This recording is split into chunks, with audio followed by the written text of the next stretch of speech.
Ils forment le premier bloc. Et ce n'est pas un hasard. Ils font et défont l'actualité, ils analysent, ils jugent. Ils donnent les vraies réponses. C'est cela, oui.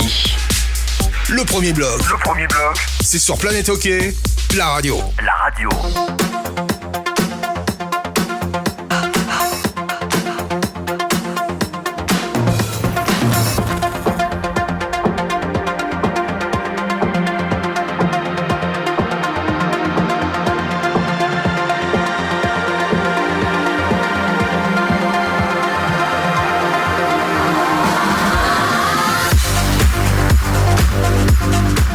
Madame, Monsieur, bonsoir, bienvenue, c'est le premier bloc spécial puisque nous avons quitté notre Stamm, juste l'espace d'une journée, hein. On va quand même pas demander à Laurent Perroton de se déraciner une deuxième fois. L'espace d'une journée, moi, c'est voyager toute la journée en train. Bon, écoutez, vous avez quand même eu en prime un match également à vous mettre sur la pupille hier. Magnifique match. Le match entre Lugano et Fribourg-Gotteron. Vous l'avez compris, nous ne sommes donc pas aux têtes de course chez notre ami Knoï-Buller à Nyon, mais nous sommes bel et bien dans le restaurant de la Corner Arena, l'ancienne Resega, et nous avons un invité d'honneur aujourd'hui, c'est Luca Gianninazzi, l'entraîneur du HC Lugano. Bonsoir Luca.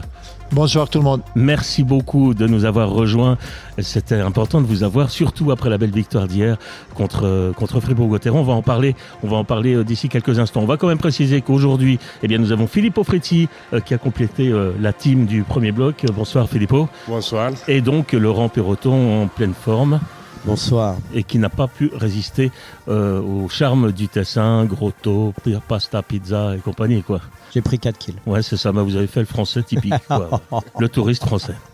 Bien, Luca, on va commencer directement avec vous parce que on sait que votre temps, il est compté. C'est vrai qu'à Lugano, quand on est entraîneur, on en a des responsabilités, hein. On a des journées qui n'en finissent pas. Ouais, mais c'est pas seulement être entraîneur, non. Je pense que chacun de nous dans la vie privée a des responsabilités, donc... je ne sais pas lesquels sont les plus, comment on peut dire, qui prend le plus de temps, mais les deux, sûrement. Ouais, justement, j'allais vous dire, quand on est entraîneur à Lugano, où le contexte est quand même très spécial, en tout cas vu de Suisse romande, on a du temps pour la vie privée ? Oui, bien sûr. Mais c'est clair que le contexte est spécial. Pour moi, c'est encore plus spécial parce que moi je viens de Lugano, donc c'est encore plus spécial dans le sens que tout le monde me connaît. Donc ça fait ça encore différent. Et moi, je suis le premier où prend cette responsabilité parce que je suis entraîneur de Lugano, je suis fan de Lugano, je suis né et devenu grand à Lugano.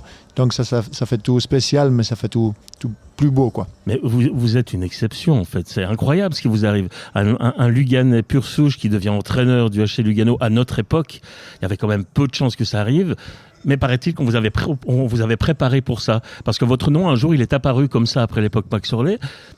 Le grand public ne connaissait pas Luca Gianninazzi. Et puis tout à coup, pouf, vous êtes au premier plan. Ouais, je pense que le parcours, c'était plus long que ça. Non, c'est un résumé, bien sûr. Ouais, non, mais c'est clair, les gens, ils voient comment en italien, on dit la punta de l'iceberg. Non, l'iceberg, tu vois seulement qu'est-ce que c'est en dessous, tu vois rien en dessous de l'eau. Ouais. Mais je pense que le parcours, c'était un parcours de 6 années pour moi. J'ai commencé ici avec les moins de 17 comme assistant coach, un peu par hasard, on peut dire. Et après, j'ai fait 5 ans avec les moins de 20 et là, on a vu des bons résultats. On a commencé un très beau parcours avec l'équipe et pour moi, comme entraîneur, un très beau parcours de développement. Et là, j'ai eu cette chance incroyable. Mais avec Lugano, on avait déjà parlé de ça après mes 3 premières années dans les moins de 20 parce qu'ils m'ont demandé c'était quoi mon but. Et mon but, c'était clair dans ma tête. Moi, je voulais devenir un coach professionnel dans National League. Et Lugano, ils m'ont dit, on pense que tu peux faire ça, on pense que tu as les qualités pour arriver là-bas. Donc, on veut t'aider, on veut commencer un parcours ensemble pour t'amener là-bas. Et après, on avait un parcours, on peut dire, un peu plus long dans notre tête. Ouais. Mais des fois, ça va vite dans le sport. Mais je pense que tu n'es jamais prêt quand tu dois changer de boulot, quand tu dois rentrer dans une profession comme ça tout d'un coup.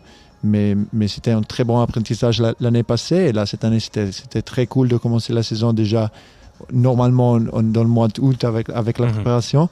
Et donc, je pense, moi, je ne me sens pas encore un coach de National League, tu vois, mais c'est pendant chaque jour que tu peux apprendre, tu peux faire des pas en avant, quoi. Ouais. Alors, je vais quand même préciser, on va retrouver Laurent Perroton et Filippo Frizzi après pour encore beaucoup débattre sur Luca, sur son travail, sur le personnage lui-même, parce que s'il parle aussi bien le français, c'est qu'il a aussi des années en Suisse romande, on va pas l'oublier. Et je voudrais simplement rappeler que nous avons nos rubriques habituelles qu'on retrouvera un tout petit peu plus tard, puisque le temps est un peu compté aujourd'hui, avec le casque d'or, le casque de plomb, et évidemment l'actualité des autres clubs romans de ce jour. Alors Luca, vous avez arrêté tôt, après je vais vous laisser Laurent Perroton, vous avez arrêté tôt votre carrière de joueur, très tôt, trop tôt peut-être même, mais vous avez quand même peut-être réalisé un premier rêve à l'époque, puisque vous avez même joué dans ce qui s'appelait à l'époque la Liga.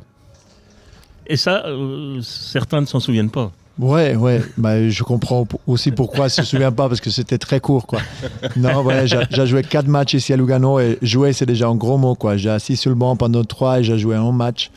Mais je sais pas si j'ai arrêté trop tôt, ça, il faut demander à Laurent.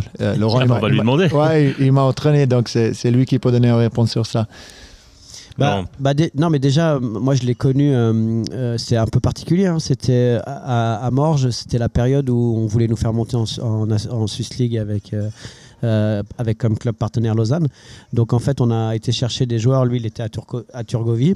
On a été chercher des joueurs un petit peu de partout. Et moi, je trouve que c'est très important dans une équipe en Romandie d'avoir des Tessinois. J'ai toujours eu des Tessinois dans les équipes. Et puis j'avais des très bons. Ça met l'ambiance ? Non, mais c'est une autre façon de voir les choses. Et ça, c'est un bon mélange en fait. D'avoir un Suisse allemand, un Tessino. Moi, j'aime bien ce genre de mélange. Et Luca est arrivé. Il connaissait très bien Fabrice Eisenring, qui était quelqu'un d'important dans notre équipe.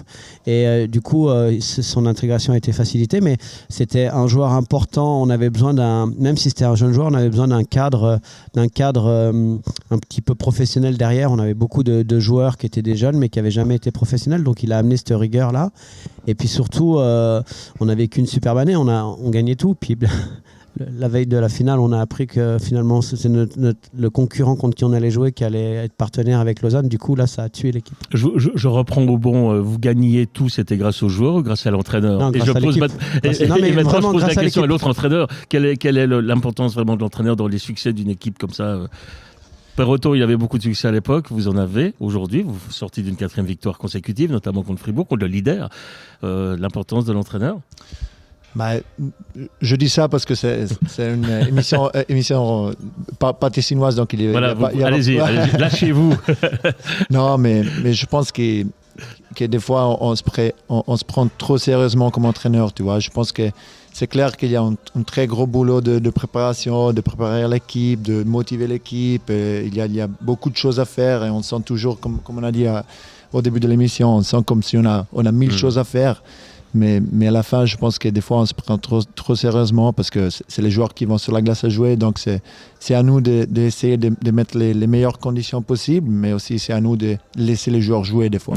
Filippo, ici au Tessin, comment est-ce que ça a été perçu la nomination d'un Luganais à la tête du HC Lugano ?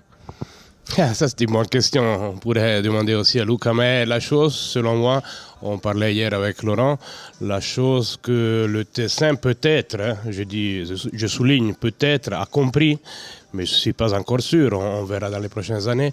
Tu vois, les équipes d'élite de sport en Tessin, ça veut dire le FC Lugano, le HC Lugano et l'HC Ambry, ont tous les 3 un entraîneur tessinois.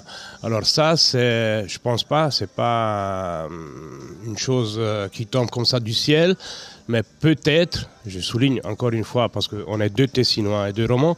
Non, un Roman et un Français. Ouais, on peut dire ça. Pas quand même. Peut-être. Un Belge.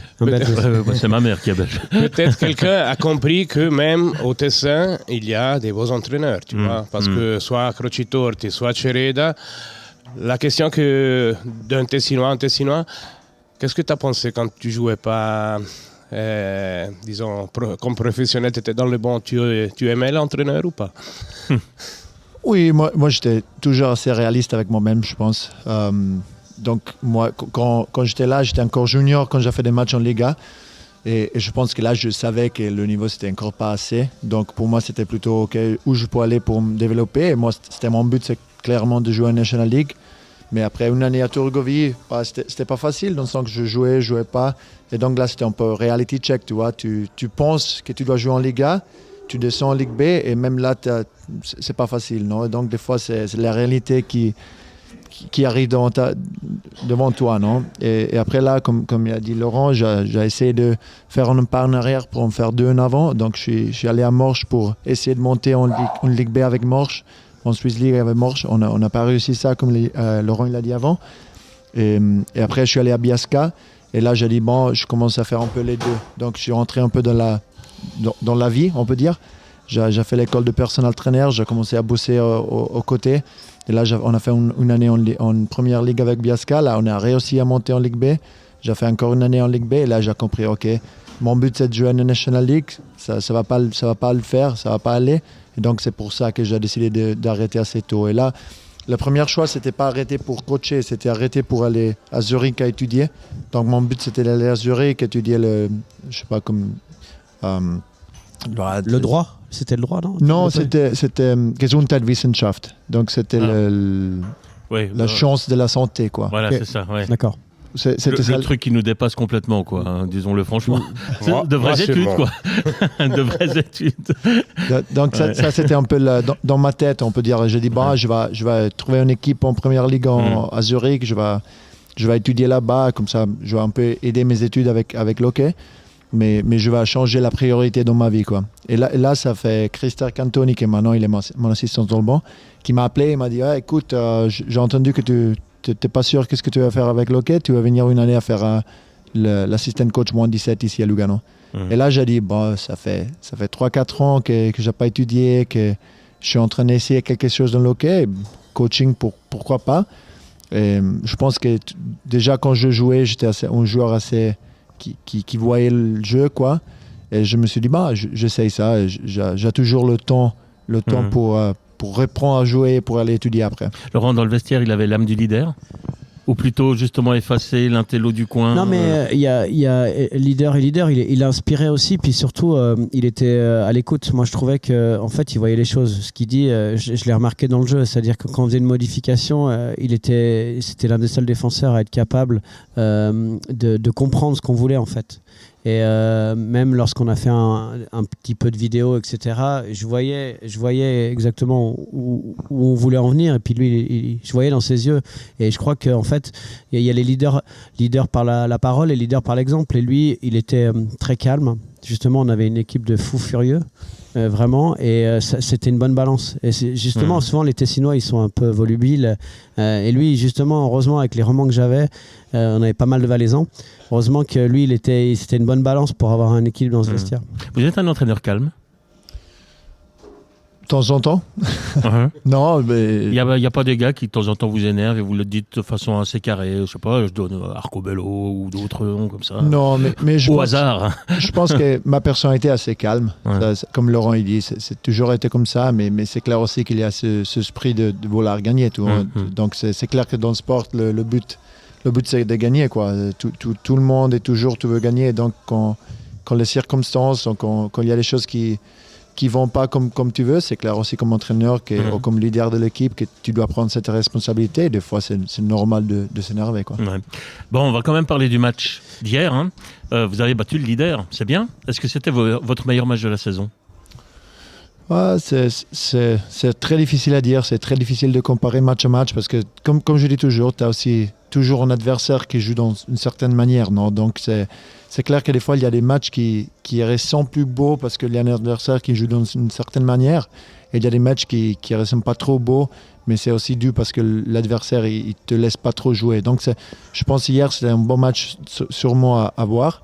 Mais je pense que Fribourg, c'est une équipe très forte, qui joue très structurée, qui joue très bien défensivement. Et hier, je pense qu'on a fait un très bon match défensif aussi. Et donc, ça nous donnait le match, quoi. Mais c'est vrai que aujourd'hui j'ai lu vite que tu dis on a compris comme disons battre Fribourg dans les derniers pré-playoffs. Tu voulais dire quoi? Je sais pas, c'est qui a créé ça? Bon, j'ai lu ce matin quelqu'un qui disait depuis Lugano qu'on a compris. Vous avez trouvé la recette pour battre Fribourg, quoi, apparemment. Ouais. Non, mais pendant les pré-playoffs de l'année passée. Je demande ça parce que je pense pas d'avoir dit ça hier après le match, mais c'est la presse. Des fois, il y a des interprétations. Des fois, tu lis pas toujours qu'est-ce que tu dis, quoi. Ça, c'est... Moi, je vais rebondir. Il y a plusieurs choses qui m'ont marqué. Et je voulais avoir ton avis là-dessus. C'est que, en fait, ça fait une vingtaine d'années que je suis ici en Suisse et à chaque fois qu'on parle de Lugano, c'est un peu, ça brille. Tu vois, c'est un peu brillant, c'est un peu les duels, hein, Lausanne-Lugano. Il y a beaucoup de comparaisons par rapport à ça. Et en fait, lorsque j'ai vu jouer Lugano depuis le début de saison, un peu en fin de saison l'année dernière, les pré-playoffs, et puis hier soir, vraiment sur place, dans l'atmosphère, il y a certains défenseurs qui ont beaucoup de talent, mais qui ont su jouer soft et hard quand il fallait, et avec le puck notamment, où il n'y avait pas des turnovers, des choses très compliquées. Et je trouve que ce que tu as amené, et je voulais avoir ton avis là-dessus si tu insistes beaucoup, c'est la gestion des temps forts et des temps faibles. Il y a eu des moments où il mettait beaucoup de pression, il pressait dans les poches, vous aviez du mal à sortir le puck, mais c'était pas grave, vous n'aviez pas débarrassé du puck, c'était des petits chips dans la bande, ça revenait, on attirait pour mieux contrer. Et je trouve que ton équilibre défensif-offensif et ton équilibre expérience jeune joueur, et avec notamment aussi la signature d'Abichar qui va arriver, au moins il y a une vraie réflexion en fait. J'ai l'impression qu'il y a une cohérence sur plusieurs années. Ouais, ça c'est qu'est-ce qu'on a commencé avec Nat, c'est ce qu'on a commencé avec le club, et le projet, j'aime pas trop le mot projet, mais la vision, c'est une vision sur plusieurs années. Et donc c'est clair qu'on essaie d'avoir une réflexion derrière ça, et pour nous c'est très important qu'est-ce qu'on veut, comment on veut jouer, qu'est-ce qu'on veut être comme club. Et la réalité c'est que Lugano c'est un club qui est toujours ambitieux et ça va toujours être comme ça aussi pour l'histoire qu'il y a derrière, mais c'est aussi vrai qu'on n'est plus la force financière que c'était avant, et ça c'est un truc que c'est pas toujours vu dans la Suisse. Toujours... Oui, on croit qu'il y a toujours beaucoup d'argent ici. Hein. On est encore à l'époque de Il Grande Lugano. Oui, exactement. Ça, c'est fini. Ça, c'est la vision qu'il a depuis l'extérieur, mais c'est plus comme ça. Si tu regardes les budgets dans la Ligue, je ne sais pas exactement les numéros, mais je pense qu'on est là pendant 6e, 7e ou 8e place. Donc, en termes de budget, ouais. Ouais, donc ça, c'est la réalité. Et donc, il faut aussi changer la voie que nous, on pense de nous-mêmes, quoi. Parce que... Et au niveau du coaching, c'est ça où je veux en venir en fait. Tu es un jeune coach, tu fais tes armes, tu as dit que tu fais tes expériences, mais moi je trouve que tu amènes ça aussi dans ton coaching. Ça veut dire qu'il y a des joueurs, des fois, tu sais comment je peux être rigide avec les défenseurs, il y a des joueurs des fois qui étaient un peu trop créatifs. Et hier, j'ai pas vu ça. J'ai vu des joueurs qui sont très forts, mais qui ont su être très sobres quand il fallait. Et est-ce qu'il y a beaucoup de travail à ce niveau-là? Bah, bien sûr, je pense aussi avec le travail, ça vient en jouant, non, parce que au début de saison, je crois qu'on jouait bien, mais comme tu dis, des fois on était un peu trop créatif quand on essayait de forcer l'offense, quoi. On voulait la décision. Hein. Ouais, on voulait marquer des buts à chaque shift, t'as pas besoin, tu vois. Et donc là, on a commencé à parler beaucoup de la partie de défense, et on parle beaucoup que notre défense, ça commence quand on a le puck, quoi. Donc, il faut jouer quand il y a le moment de jouer. Il ne faut pas jouer quand il n'y a pas le moment de jouer. Et donc, ça, c'est un peu le truc qu'on est en train de parler souvent. Et on est en train de parler beaucoup maintenant. Et je pense qu'hier, on a fait... Les derniers 4 matchs, je dis, on a fait un très bon boulot sur ça. Et je pense que quand les gars, ils voient que quand on fait ça, on a du succès, ça augmente le coaching, quoi. Des fois, le feedback le plus clair, c'est de gagner des matchs. Donc, tu gagnes des matchs en faisant ce qu'on demande. C'est clair que ça renforce. Une dernière chose, après je te laisse la parole, Filippo. Et je vais même plus loin dans la réflexion. Moi, ce qui m'a frappé, c'est ton gardien Koskinen. C'est-à-dire qu'hier, il a été exceptionnel dans la propreté, en fait. Mais sauf que il n'avait pas des 2 contre 0 à jouer, il n'avait pas des... C'est-à-dire que en fait, ça le rend meilleur aussi, votre façon de gérer les temps forts et les temps faibles. Et hier, il était vraiment impressionnant. Et il y avait un alter ego en face avec Berra. Et il a gagné son match face à Berra, qui est exceptionnel depuis le début de saison. Donc, je veux dire, quand tu vois ton premier bloc, t'es jeune, ta qualité, et avec les absents aussi, là, franchement, vous pouvez vraiment être très, très surprenant cette saison. Ouais, mais je pense que moi, je n'ai pas encore cette vision trop loin maintenant, tu vois, parce que je pense chaque match, ça va être compliqué. La guerre. Ouais, c'est comme ça. Et mardi, on va jouer, ça va être la guerre, ça va être très, très compliqué. Et moi, je pense par rapport à ça, Koskinen, il a pas eu une brillante début de saison, mais je pense que ce que tu dis, c'est très vrai, quoi. Le gardien, c'est très influencé par rapport à comment l'équipe jouait. Je pense qu'hier, on était bon défensivement, on n'a pas laissé des contres, et donc c'est plus facile à jouer aussi pour le gardien. Et je pense que ça donne aussi, parce que c'était un peu comme ça. Les derniers matchs, Schlegel a très bien joué, donc tout le monde s'attend que Schlegel maintenant il joue tous les matchs, quoi. Et moi, je pense que là, je pars dans ma tête, mais c'est comme Joly, tu vois. Il n'a pas marqué les premières 8 matchs, et tout de suite, c'était pour l'extérieur, c'était un joueur qui n'était pas bien pour Lugano. Il est très bon. C'est un mauvais étranger, il ne doit pas jouer dans la ligue, il n'a pas le niveau et tout ça. Après, là, il a marqué 13 points dans 5 matchs, je ne sais même pas. Et tout de suite, c'est un joueur incroyable. Donc, des fois, il faut dans l'intérieur, je comprends qu'à l'extérieur, c'est le job des journalistes, c'est le job des fans de prendre une partie, de parler des joueurs. Mais dans l'intérieur, il faut rester calme et il faut savoir c'est quoi la valeur du joueur, c'est quoi la valeur du gardien dans ce cas, et l'amener à cette valeur, quoi. Essayer d'aider le joueur à jouer à son niveau, quoi. Deux choses. On disait aussi après l'été qu'il était super Joly. Et puis, bon, il avait pas marqué, alors depuis super, depuis le pire. Non, la chose qui m'intéresse, c'est comment est-ce que tu vois ce Lugano, qu'on ne doit pas oublier, c'est le Lugano de Luca Gianninazzi. Rappelons-nous que l'année passée, ce n'était pas tout à fait le Lugano de Gianninazzi, parce que, disons, les transferts étaient peut-être déjà faits. Ça, c'est ta première vraie saison. Et, disons, tu es responsable de tout, disons, même les défaites, les victoires, mais ce sont les joueurs que toi, tu as choisi. Alors, plus ou moins.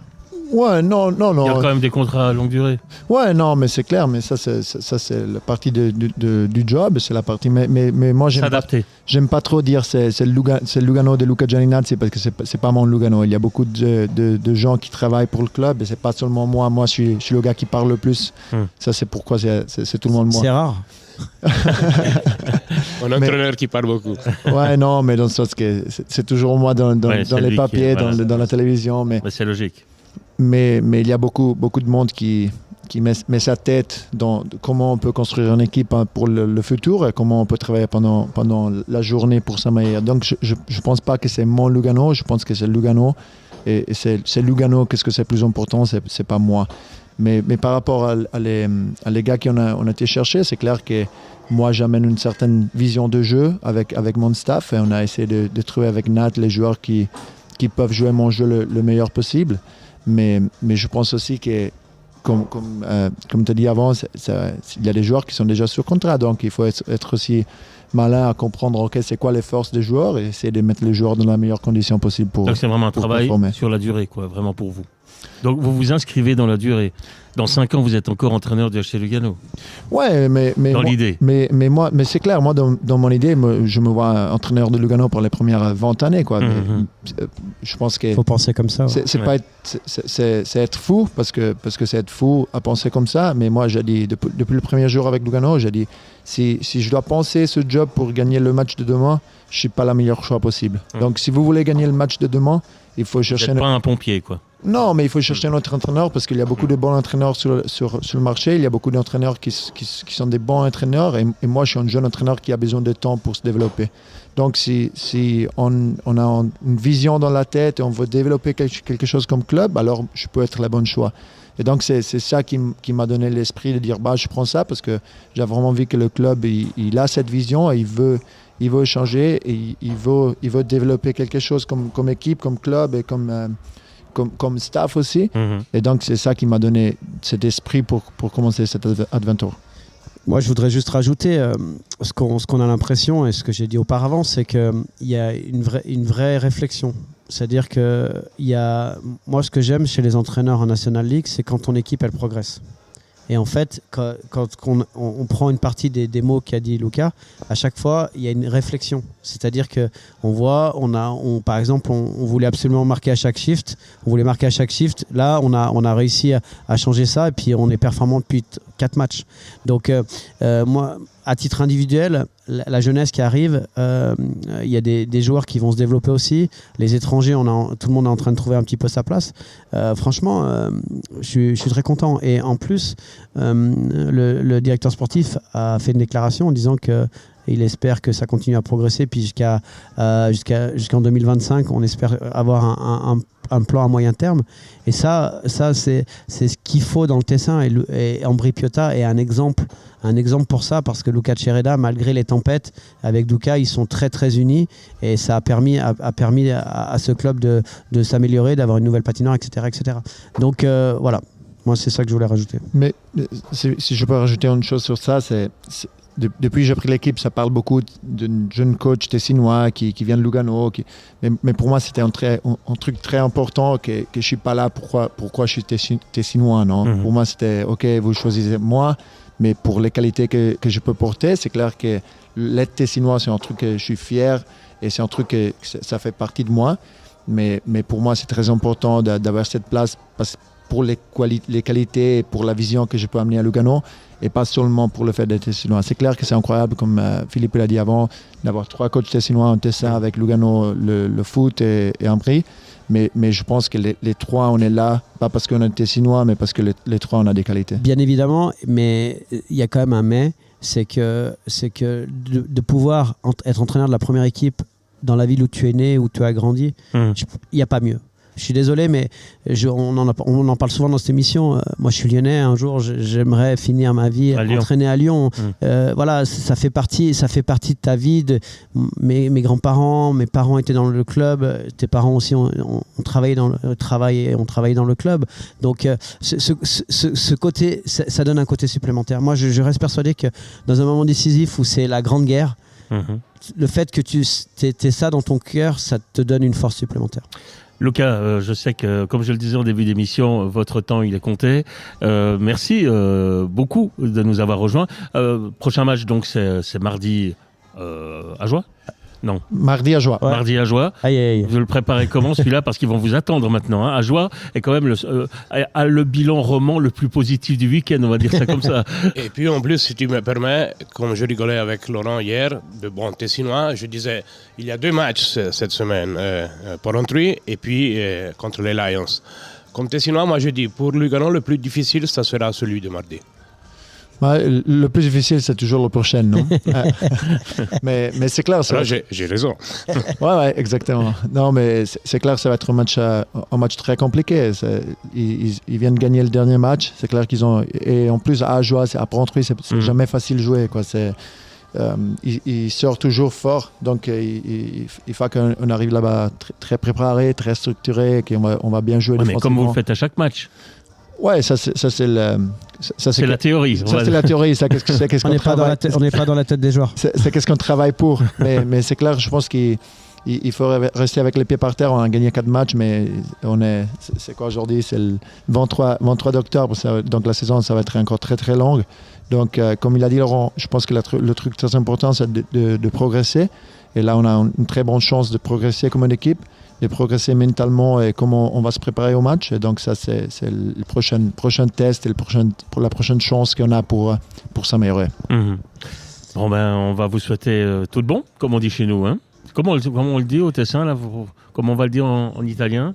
C'était la meilleure saison possible. Dites-le nous, allez pour la beauté. La meilleure saison possible. Ouais. Che sia la migliore stagione possibile. Ouais, ben voilà, c'est ça. Pas beaucoup différent. Voilà, mais c'est un discours qui change. En fait, je voulais vous entendre dire ça parce que le discours a changé avec les années, parce qu'à l'époque, c'était on veut gagner. Et là, c'est différent. On veut gagner, mais sur le long terme. Et puis en plus, si tu me laisses ce que disait Laurent, la réflexion n'est pas seulement depuis l'entraîneur, mais aussi c'est de la société. Moi, je suis Lugano depuis 1986. Alors, le fait d'avoir un coach tessinois qui n'est pas là parce qu'il est tessinois, mais qu'il a un contrat qui est long. Moi, bon, je suis presque vieux, je n'ai pas de mémoire, mais moi, je ne me rappelle pas beaucoup de coachs qui sont venus ici à Lugano, qui ont eu pas le contrat, mais la vision du futur. En fait, il y a la vision du coach, mais il y a aussi la nouvelle vision du club maintenant, parce qu'à l'époque, il fallait des résultats tout de suite. Merci, Luca, d'être venu. Merci beaucoup, Ant. Ça m'a fait plaisir de te revoir. Et puis, plein de bonnes choses. On est de tout cœur avec toi, en tout cas. Puis, ça fait plaisir d'avoir des gens ici de la formation suisse. On a parlé de culture de club, mais aussi de la formation suisse, et puis qui a fait ses armes dans la formation en tant que joueur et en tant qu'entraîneur, de devoir en National League. C'est un beau message aussi pour les jeunes entraîneurs. Oui, merci beaucoup à vous. J'aime bien, j'adore ton message parce que je pense que c'est ça, quand il n'y a personne qui aurait pensé que moi je pourrais arriver à faire ça. Et je pense aussi pour les jeunes coachs suisses qui veulent arriver à entraîner en National League, c'est à eux de mettre le travail dedans, et c'est de croire en soi-même. Je pense que la meilleure chose, c'est de croire en toi-même. Et si tu fais ça et tu mets le travail dedans, après il y a des bonnes choses qui peuvent arriver. Bon, on va vous souhaiter une bonne entraînement, suite de saison, un bon entraînement, une bonne suite de saison. Aller le plus loin possible dans le championnat, mais si possible derrière Fribourg, Lausanne, Bienne, Ajoie. Bah oui, on est obligé de le dire quand même. Et, derrière Anderlecht. Oui, bon, arrêtez. Vous avez fini de m'embêter avec ça. On est 2 Tessinois contre. Parce que moi, je vous embête pas avec Gap et compagnie. Hein. Je pourrais. Merci en tout cas, Luca, on va vous libérer. Et donc bonne suite de saison. Ouais, merci à vous et bonne entrée. Merci. Je vous rappelle que nous sommes à la Corner Arena de Lugano exceptionnellement pour ce premier bloc. Luca Gianninazzi nous a rejoint pour la première partie de cette émission. On va maintenant reprendre le cours normal de notre émission. Voilà, on est en train de saluer quand même parce qu'on est quand même poli. Messieurs, il m'a fait très bonne impression. Bah, moi, j'enfonce une porte ouverte. Moi, je le connais personnellement. On va être honnête. Hein. Moi, ce qui m'a dérangé en Suisse romande, c'est que j'ai entendu beaucoup de médias, presse écrite, télévision, le démonter avant d'avoir fait ses preuves, parce que c'était un jeune, parce que c'était d'intérim. En début de saison, quand les résultats n'étaient pas là et le contenu était bon, mais il perdait des matchs, on l'a assassiné.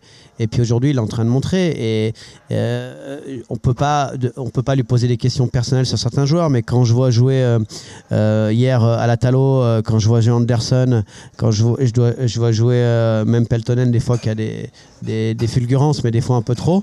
On voit qu'il y a sa patte. Et puis il n'a pas besoin. Comme quand il était joueur, il n'a pas besoin de crier en fait. Il dit les choses. Il a aussi fait des décisions fortes. Hein. Il a mis des gars en tribune, des gars avec un passé. Et, n'oublions pas qu'il est de 1993. Hein. Il a 30 ans. Mais il a, comme disait mon grand-père, les coronets, ça pousse pas dans les arbres, ça se saurait. Ben, lui, il en a. Et il en a, mais sans le montrer, à l'intérieur de son vestiaire. Donc, du coup, je trouve qu'en fait, sa grande qualité, c'est son intelligence. Ouais, c'est ça. Vous l'avez vu, j'ai essayé de l'allumer un tout petit peu sur Arcobello. Il a pas scié. Mais hein. il vous connaît. Du coup, j'ai pas insisté parce que je savais ça n'allait aboutir à rien. Écoutez, puisqu'on parle du match d'hier, finissons-en avec ce match entre Fribourg et Lugano. Après, on fera nos casques et puis ensuite, on repartira avec les autres matchs. Donc, ce match Fribourg-Lugano, les autres enseignements que vous avez retenus, messieurs? Selon moi, comme on disait hier, tu vois Lugano qui gagne 4-1 à 4 minutes, minutes de la fin comme ça. Et on parlait avec Laurent, on disait c'est pas encore fini. Et on a vu, et à la fin, c'était 4-3, mais Lugano, selon moi, la plus grande qualité qu'on a vue depuis Lugano, c'était après l'égalisation un partout. Caractère. Parce que là, ils ont eu la possibilité de marquer avec une supériorité, si je me rappelle pas mal. Ils n'ont pas marqué. Fribourg prenait de la glace, de temps en temps plus. Et Lugano a trouvé cette but avec Fazzini qui derrière la cage lance le puck là dans le slot. Pour Verboen, hein. Ouais, et ça selon moi donne l'impression du grand caractère. Et une chose, tu me disais au début, Gianninazzi par la presse, disons romande était comme ça. Mais c'est logique, c'est notre rôle de Tessinois. Tu vois. Si tu gagnes pas, tu es un Tessinois qui doit, disons, manger beaucoup de la poussière, on dit en italien, mangiare la polvere, non? Mais dès que tu vois, moi j'ai l'exemple, je connais très bien Mattia Coccitorti qui a fait l'assistant coach de Celestini, de Tramezzani, et puis je m'arrête. Mais il a gagné sa place avec la gavetta, on dit en italien, ça veut dire qu'il a fait tout le... Et la même histoire, c'est Cereda, et peut-être la même histoire, ce sera Gianninazzi. Laurent? Ouais, juste rajouter, compléter ce qu'a dit Filippo, c'est... il y a du caractère. C'est-à-dire que l'année dernière, je pense que cette équipe-là, elle perdait le match. Là, il y a des choses qui ont changé et justement, on a su faire le dos rond quand il fallait le faire et puis contrer à bon escient. Et puis après, tu as des individualités qui font la différence. Joly, on n'a pas eu le temps de parler avec Luka, mais Turkov. Pour moi, à l'heure actuelle, c'est le joueur le plus complet au niveau suisse du championnat. Par exemple, Berchi qui est très bon, mais Turkov, c'est un monstre physique. Dans les bandes, hier, je le regardais. À chaque fois qu'il prend un check, il est debout, il a encore le puck. C'est un monstre physique, c'est un vrai leader. Et je crois que l'ensemble entre la qualité des gardiens, quand tu regardes les défenseurs, quand tu regardes les absents, quand tu regardes l'équipe alignée, on pourra compter avec ce Lugano cette saison. Alors, on a beaucoup parlé de Lugano, j'aimerais quand même qu'on parle un peu de Fribourg. Et on fera la transition justement, mais on commencera par le casque de plomb, parce que ça me permettra de faire une transition logique. Le Fribourg d'hier, donc après 9 victoires consécutives, il n'y aura pas de passe de 10. Ça lui pendait au bout du nez, on peut pas. Ça devait bien arriver une fois. C'est arrivé contre Lugano, qui est justement en plus une équipe en forme, mais Fribourg n'a pas fait tout juste. Ils sont pas descendus du bus au premier tiers. S'il y a 3-0 pour Lugano, la fin de la première période, c'est la même chose. Après, ça a été du hockey de rattrapage. Ils ont essayé de toujours courir après le score. Ils ont fait des choses intéressantes, mais quand tu joues pas 60 minutes contre un Lugano d'hier soir, tu gagnes pas. Et surtout ici, en plus il y avait une bonne ambiance, 6300 personnes un dimanche, même s'il y avait une porte ouverte un peu pour les plus jeunes, c'était agréable et surtout il y avait une sacrée ambiance quoi. Il y avait du bruit dans la patinoire, donc il était clair que pour Fribourg il fallait commencer tout de suite et de mener au score pour essayer de les contrer et de les attendre, et ils n'ont pas été capables. Après ils ont poussé beaucoup, mais ils se sont fait immédiatement contrer. Et puis surtout je pense que dans la gestion des temps faibles et des temps forts, c'est Lugano qui a gagné le match et Koskinen a gagné son match contre Berra. Hier soir, après le match, quand on a discuté un petit peu, la première chose que vous m'avez dite, et j'ai été étonné, c'est on a vu un grand match. Personnellement, j'ai pas vu un grand match. Moi, j'ai vu un grand match d'ordre tactique. C'est-à-dire dans la gestion des petits espaces, de savoir quand le puck il est indécis, s'il faut être défensif ou offensif. J'ai vu des joueurs qui ont beaucoup réfléchi, puis techniquement, c'était quand même assez propre. Parce que quand on regarde le match de hier soir, Lausanne-Berne, quand on superpose les deux matchs, il y a une profonde différence sur la qualité et la qualité technique en fait. Moi j'ai trouvé que c'est là au-dessus où sur l'intensité, la qualité technique, c'était un très bon match.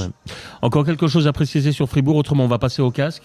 Fribourg, vous qui êtes quand même plus axé au hockey tessinois, Filippo, ce Fribourg-là, vous avez laissé quelle impression? Est-ce que c'est un leader de pacotille, comme on dit, un leader éphémère, ou est-ce que c'est un club qui a un vrai potentiel pour aller loin? Bon, moi, je suis toujours... Vous qui avez vécu toutes les belles années avec les grosses équipes, le Grand Lugano et compagnie. Non, moi, je te dis que vous êtes vieux, je confirme. Je reste de l'avis que, selon moi, Zurich, Zug et même Genève ont quelque chose en plus. Soit de Fribourg, soit de Lugano. Mais c'est vrai que... pour être pas d'accord avec toi, c'est normal. Logique être d'accord avec Laurent. C'était un gros match dans l'intensité, mais moi, ça me semblait un match des playoffs. Pas peut-être, l'ambiance et tout ça, mais j'ai vu deux équipes fortes qui sont très bien où est-ce qu'ils sont très bien qu'est-ce qu'ils doivent faire. Et c'est vrai que Fribourg n'a pas joué le premier tiers. Mais dans le deuxième tiers, comme disait bien Laurent, ils ont essayé de pousser Lugano dans son tiers. Mais 2 ou 3 fois, ils ont été contrés. Alors, selon moi, c'est comme s'ils ont eu peur de continuer. J'ai vu des équipes respectueuses, en fait, hier. Donc, c'est pas un match de play-off. Ouais, mais je peux vous dire qu'il y a eu 10 minutes où ça a joué physique, ça a joué dur dans les bandes, ça a frappé. Fallait être bien ancré sur tes patins et être prêt, parce qu'il y a eu des belles mises en échec. Il y a eu de l'intensité, mais c'est surtout dans la qualité des choix et dans la vitesse d'exécution et la qualité technique. Il y a eu très peu de déchets. Et puis c'était comme si Dubé aurait dit, bon, maintenant on joue la carte du physique, voyons qu'est-ce qui se passe. Et on a vu, mais après ça, ils ont encaissé le 2-1. Alors là, c'était peut-être décisif. Bon, et puis dernière remarque que je voulais faire avant de passer au casque de plomb et au casque d'or. Je suis heureux de voir qu'il y avait plus de 6000 spectateurs. Ça veut dire que le HC Lugano a trouvé son public, c'est-à-dire le public jeune et gratuit. Filippo. Non, mais c'est vrai que tu vois, pour moi, je voulais pas dire devant Luca Mais c'est vrai que, tu vois, chez nous, il y a cette rivalité historique entre Ambry et Lugano. Mais moi, je vois des amis, qui sont léventins, évidemment, qui disent, écoute, ça sera toujours Lugano, disons, l'équipe que j'aime pas beaucoup. L'équipe des riches. Ouais, mais voir un Tessinois qui est à la tête de Lugano et qui a du pouvoir, qui est là en tête, non, il est le leader. Ça nous fait plaisir. Ouais. On la sent, hein, cette attache. On sent que cette, entre guillemets, qu'on appelle minorité tessinoise est fière d'afficher finalement cette particularité. Parce que vous avez parlé d'entraîneurs tessinois au hockey, au foot. Il y a aussi des bons entraîneurs tessinois au basket. Et puis n'oublions pas que Bellinzona, en deuxième division, est aussi entraîné par un Tessinois. Donc en fait, c'est vrai qu'il y a beaucoup de... Mais c'est pour ça qu'on adore le Tessin. Ouais. Parce que en fait, c'est ce qu'on aimerait finalement. Peut-être on les jalouse par rapport à ça, c'est cette passion en fait, ce côté très très latin, mais aussi cette identification aux couleurs qu'on aimerait avoir chez nous. Et ça peut être épouvantable lorsque tu es entraîneur, mais ça peut être tellement réjouissant aussi parce qu'il y a une telle passion que si tu es un grand passionné, ça peut t'amener que vers le haut. Ouais. Bon, messieurs, il est temps de devenir désagréable, à savoir qu'on va commencer avec nos casques. Et pour une fois, on va commencer par le casque de plomb, comme ça me permet de faire la transition. Casque de plomb, aujourd'hui, que je vais attribuer à Fribourg-Gotteron. Enfin, plus, même pas au club lui-même, mais au résultat du premier tiers, au résultat statistique du premier tiers de Gotteron. Hier, j'ai été choqué. Parce que si on gratte un tout petit peu la statistique, on voit que sur les 20 premières minutes de jeu, Gotteron a tiré 3 fois cadré. Pour un leader, c'est peu. Et n'a gagné que 3 engagements. Et ben moi, je trouve ça choquant. Ouais, mais c'est toujours pareil. Moi, je pense que c'est un problème d'agressivité d'entame de match. Quand tu as gagné, tu as gagné. Luca, il le sait. On l'a vécu à Morges. On gagnait. Moi, je devais tout le temps me battre pour leur dire, mais... Voilà, ce qui s'est passé, on oublie, mais c'est pas possible dans la tête des joueurs. Ils sont dans un confort parce que tout marche bien, et après, tu es un petit peu plus léger. Les engagements, c'est typique. Les engagements, c'est de la vitesse d'exécution et une forme d'agressivité. Si t'es pas prêt, si t'es pas agressif et pas prêt, bah, tu perds les engagements. Et pourtant, tu peux être très bon techniquement, mais là, on a senti Lugano les 20 premières minutes, déjà l'entame, l'échauffement, et puis comment ça s'est passé, la présentation des joueurs. Tu sentais que Lugano allait venir fort. Et finalement, Fribourg n'était pas prêt au premier tiers. Moi, que je n'ai pas joué au hockey sur glace, comme je disais quand je commentais les matchs, j'ai appris beaucoup en regardant les échauffements. Mais on était avec Laurent, j'ai dit, moi je vois un Fribourg, disons pas en vacances, mais le dimanche après-midi, le soleil au Tessin, après la pluie. Et puis on a vu le premier tiers, comment est-ce que ça se passe. Ouais. Est-ce que Fribourg, la force de Fribourg, on l'a dit, c'est son organisation défensive, ça lui permet de bien contrôler le match, mais est-ce que Fribourg finalement n'est pas trop serein ? Comme je me suis permis de le glisser hier dans nos colonnes. Non, mais c'est pas... Trop serein, trop sûr de lui. Non, c'était fait avoir. Non, moi je pense que c'était un problème mental et pas prêt pour jouer un match contre une équipe qui est très organisée avec des grosses individualités et puis qui avait... C'était un peu la fête hier à Lugano. Dimanche après-midi, il y avait les portes ouvertes, tout le monde avait envie de bien faire et du coup, tu n'étais pas prêt au combat. Et tu perds. Comme j'ai dit, c'était un hockey de rattrapage. Tu étais tout le temps en train de courir après le score et finalement, c'est comme ça que tu la perds. Et s'il y a 3-0, je le redis, mais s'il y a 3-0 fin du premier, c'est pas un scandale du tout. Ça aurait été mérité pour Lugano. Ouais. Alors ça, c'était mon casque de plomb. Philippe, est-ce que vous en avez un à nous proposer aujourd'hui ? Non, mais surtout sur Fribourg, encore une chose. Dubé a essayé de changer les cartes, disons, en appelant le time-out, et puis on a vu le résultat. Ma question, c'est, il ne pouvait pas le faire avant. C'est facile de le dire après, mais... Lui, il a vu aussi qu'il y avait quelque chose qui bougeait pas, disons, non ? Il faisait la... Alors pour te répondre, dans son discours, je l'écoute beaucoup, je l'observe beaucoup. Et, cette année, il est un peu plus à faire laisser un peu les joueurs. C'est-à-dire qu'il sait qu'il a des individualités qui vont faire tourner son match, faire des exploits individuels comme Sorensen, par exemple, hier, qui a été par moments intenable. Et du coup... Alors, j'enlève trop serein, je dis trop patient. Ouais. Non, mais c'est que du coup, t'attends qu'un de tes leaders fasse quelque chose. Patient. Et puis, après... il se passe rien.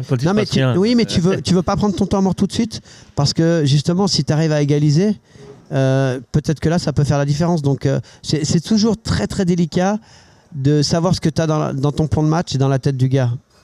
Parce que moi, il y a plein de fois après les matchs, le président me disait ouais, t'as pas pris le temps mort là ou tu l'as pris trop tôt. Oui, mais nous, on avait préparé ça, il y avait ça derrière, il y avait une idée directrice. Donc c'est très difficile à juger ce genre de choses. Bon, votre casque de plomb, Laurent Perroton. Mon casque de plomb va au coach de Berne, Tapola, que j'ai apprécié énormément. Mais hier, j'ai pas compris une chose à titre individuel. Et c'est là où j'ai un peu de mal des fois avec les coachs de National League. C'est le fait d'être un petit peu dans le line-up, d'avoir des rigidités dans le line-up. Ça veut dire que... c'est justement pas un coach de National League, c'est pour ça que tu as cherché. C'est le champion d'Europe. Ce que je veux dire, c'est un coach de très haut niveau, mais il y a toujours une hiérarchie. C'est difficile pour les jeunes joueurs. C'est-à-dire que moi, je joue encore avec un jeune d'ailleurs, et des fois, on joue très très bien, et il fait jouer encore le premier bloc, alors qu'il joue moins bien. Mais parce qu'il y a une hiérarchie. Et c'est-à-dire qu'on veut faire jouer le premier bloc, parce qu'on sait qu'eux, ils peuvent faire des différences à tout moment. Et du coup, même si tu sais, les joueurs, ils savent si tu joues mieux ou pas. Bah là, hier, c'était un peu ça, la hiérarchie. Et Inter Sander était à côté de ses patins, mais quand je dis à côté, j'ai rarement vu ça. Et c'est pas la première fois. Non, mais il est vraiment pas bon. Si, il a eu des matchs de meilleur niveau. Ouais. Mais hier, faisons la moyenne. Hier, c'est lui qui relance Lausanne. Hier, c'est lui qui est sur le goal, la magnifique passe de Théo Rochette pour Boson. Et à la fin, temps mort, et je le vois sur la glace, et je dis, mais ils vont égaliser Lausanne. Et qui c'est qui est dans le slot et qui prend ce patio-là et qui est entre deux, et puis du coup l'autre joueur il hésite, Inter Sander. Donc là j'ai pas compris du coup le coaching, parce que ils avaient bien préparé leur match, ils ont joué d'une certaine manière, mais moi je suis un peu contre évidemment tu as des joueurs très importants dans un vestiaire, mais des fois faut savoir aussi expliquer aux joueurs, et puis le joueur il le sait que tu vas aller un petit peu au bout du banc ce soir, t'es à côté de tes pompes là, et on va pas te faire jouer. Ça a coûté, ça a fait gagner un point à Lausanne, mais ça a coûté un point à Berne. Ok. On enchaîne directement avec le casque d'or et on commence. Moi j'en ai pas. Vous allez dire que je suis difficile à satisfaire, mais j'ai bien cherché. Il n'y a rien aujourd'hui qui... Oui, il y a des petites choses, mais pas qui méritent vraiment d'attribuer un casque d'or. Donc je vais vous laisser... Moi c'est un mélange. Je pourrais dire à joie, parce que c'est peut-être la satisfaction du week-end, mais on va attendre avant de se réjouir vraiment. Voilà. Moi c'est un mélange en fait. C'est des choses qui nous font plaisir, c'est qu'on a reçu beaucoup de messages que je vous ai transmis de fans du Lausanne Hockey Club, donc je leur attribue le casque d'or, mais en même temps j'ai reçu ces messages parce qu'il y a des choses sur le forum du LHC qui sont inadmissibles. On peut pas être d'accord avec mes propos, je reviens là-dessus, mais Connor Hughes, il s'est blessé hier, je vais pas remettre le couteau dans la plaie, mais moi ce que je dis c'est que quand tu as un gardien qui est pour la première saison vraiment titulaire parce qu'il a gagné sa place et qu'il a besoin de jouer, mais il a besoin de temps de repos, tu dois manager les deux. Et la blessure n'arrive jamais par hasard. Berra avait mal au dos l'année dernière, ils ont fait un gros step avec un préparateur mental pour le détendre et qu'il arrête de tout prendre au premier degré et qu'il est en fin de carrière. Et depuis, ses problèmes de dos se dissipent parce qu'il voit le hockey d'une manière différente. Il y a plein de choses. Quand je parle de Juice, le Juice, quand il a gagné la Stanley Cup, il était à son prime. C'est-à-dire que moi j'adore... Ouais, c'est pas le même Juice. Non mais moi j'adore Raffle. Raffle, c'est des joueurs que tu n'as pas dans le championnat. Mais Raffle d'il y a 5 ans et Raffle d'aujourd'hui, à quel prix tu l'as payé? Est-ce que c'est le même Raffle? C'est là-dessus où je veux en venir. Voilà, quand je parle de ces joueurs-là, Juice, c'est un très très bon joueur offensif. Mais le Juice de Zug d'il y a 3 ans et le Juice d'il y a 5 ans quand elle a gagné la Stanley Cup, c'est pas le même. Donc sur le forum du LHC, en fait, moi je travaille à l'Université des sciences et des sports, il y a eu tout un truc qui a une étude qui a été faite sur le fanatisme. Donc dans ce genre de forum, c'est un déversoir aussi. C'est-à-dire que la frustration des gens fait que ça te permet anonymement de dire des choses. Et souvent dans ce genre de forum, tu as le politique, le philosophe, le sportif et puis le clown de service. Et là, quand je reçois un message de quelqu'un du hockey qui est dans la police ou que ma fille m'appelle et qu'on me traite de crevure, moi j'ai la famille, elle en prend un coup. Hein. Non, mais la famille, elle en prend un coup. Mais je crois que votre famille n'a pas trop apprécié certains... ma fille, elle a reçu un. Du coup, elle m'a appelé. Mais juste pour vous donner un exemple, hein, la définition de crevure hein, dans Cordial, c'est un site. C'est personne au comportement particulièrement abject méritant la mort, d'être crevé. Donc, à un moment donné, il faut... C'est clairement de la menace, quoi. C'est clairement de la menace. Alors, et je vais plus loin. J'ai un problème avec quelqu'un du forum. Hein, tout le monde le sait. Pas avec une seule personne. Non, mais, enfin, celle-là, elle est bien. Ouais. Et en fait, quand on met en titre de boycotter une émission, en fait, moi, je suis pas payé pour le nombre d'auditeurs. Moi, je suis payé pour dire les choses. Par contre, j'ai des gens avec moi qui travaillent à la télévision. Ça fait 20 ans que je travaille à la télévision. On m'avait engagé à Téléclub. J'ai travaillé en radio. J'ai fait la RTS. J'ai fait les championnats du monde, des Jeux Olympiques. Donc, je pense que si j'ai duré tant de temps, c'est que... Vous avez une légitimité. Non, mais c'est surtout que je travaille beaucoup. Oui. Vous savez que je travaille beaucoup. Oui. Et du coup, quand je prends des positions, je prends des positions fermes, mais je les assume. Mais par contre, de dire de boycotter, sachant que tu es proche d'une autre émission, sachant que parce que je t'ai un peu taquiné sur un rap, etc., c'est pas propre. Ouais. Tu peux pas te regarder dans une glace en faisant des choses comme ça. Quand t'as une autre personne qui se prend pour la voix du hockey, qui a fait ses armes en 4e ligue, etc. Moi j'ai pas de problème. Tu peux jouer dans toutes les ligues que tu veux, mais tu peux pas avoir tout le temps parler sur le ton de l'évidence. Et quand je m'explique, j'essaye de toujours dire les choses. Peut-être qu'on a des fois pas assez de temps, mais Juice, je l'aime bien. Oui. Hughes, je l'aime bien. Ah oui. J'ai aucun problème. Simplement, moi j'avais peur de ce qui est arrivé hier. Et j'en ai parlé avec Cristobal. Juice, je sais que c'est plus le même joueur et que peut-être en le surutilisant, tu peux le blesser. Enfin, il y a plein de choses. Donc voilà, moi c'était juste ça. Et pour finir, les messages qu'on a reçus, c'est beaucoup de gens qui nous ont écrit en disant on aime bien votre émission. On n'est pas du tout d'accord avec ce qui se dit sur le forum du LHC. Et sinon, on va donner notre avis sur le forum du LHC.ch, sur le forum des supporters, on se fait ramasser, donc on n'y va plus. Donc là, de leur côté, il faudrait aussi qu'ils prennent leurs responsabilités et puis qu'ils essayent aussi d'être un peu objectifs. Peut-être modérer aussi, peut-être un petit peu. Un peu de modération. Et puis, on sait que moi, j'ai 4 jeunes enfants. Enfin, j'ai 4 enfants, 2 grands et 2 petits. Ça peut affecter la famille. Et ça peut être du pénal. Aujourd'hui, dans les nouvelles lois, au niveau du web, il y a des choses. Et donc, moi, je ne voudrais pas en arriver là parce que moi, je fais ça par passion et par plaisir. Et on peut être pas d'accord avec moi, on peut me le dire. Mais me traiter de crevure, je trouve ça vraiment, vraiment hallucinant. Oui, on pourrait faire une liste longue, comme un jour sans pain, des insultes que l'on reçoit. Et moi, durant mes 30 40 ans de radio et TV... Moi, j'accepte pas. Je vous comprends très bien, mais j'essaye pas de modérer votre propos, au contraire.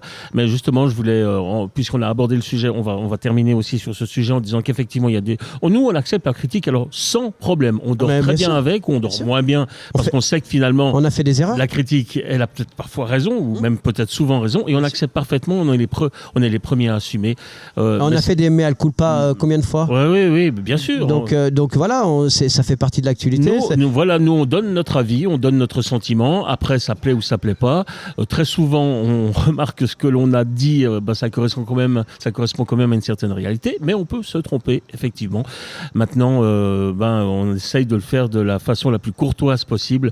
Et c'est vrai qu'on attend un tout petit peu que ça vienne comme ça. Il n'y a pas que le forum du LHC. Il y a les forums sont les premiers à se monter après et dernière chose, j'ai aucune ambition au Lausanne Hockey Club non, parce qu'il y a des gens qui font courir le bruit. J'ai aucune ambition au Lausanne Hockey Club. Moi, simplement, je dis les choses pour que Lausanne arrive à avoir des bons résultats. C'est tout. Voilà. Comme je l'ai dit à Christo, si Lausanne est champion, on sera les premiers à les mettre en avant. Si Lausanne, en début de saison, quand ils jouaient bien, si vous avez écouté nos émissions, on a toujours été positif. Ouais. Donc maintenant, on va laisser du temps à cette équipe. Mais moi, voilà, j'ai pris des positions. On m'a posé une question d'un auditeur. On a retrouvé l'émission, la question c'est que Damien de Lausanne. J'ai répondu avec toute ma franchise et après je trouve que ça a débordé et que les gens ils doivent un petit peu se regarder devant une glace et se calmer un petit peu quoi.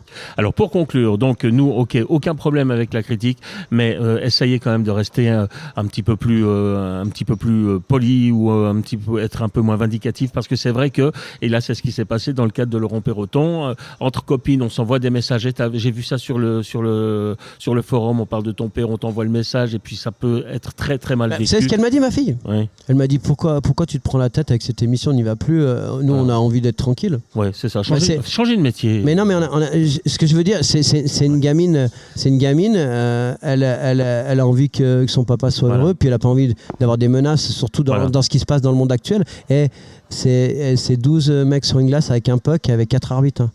Faut se calmer un peu. Voilà, c'est ça.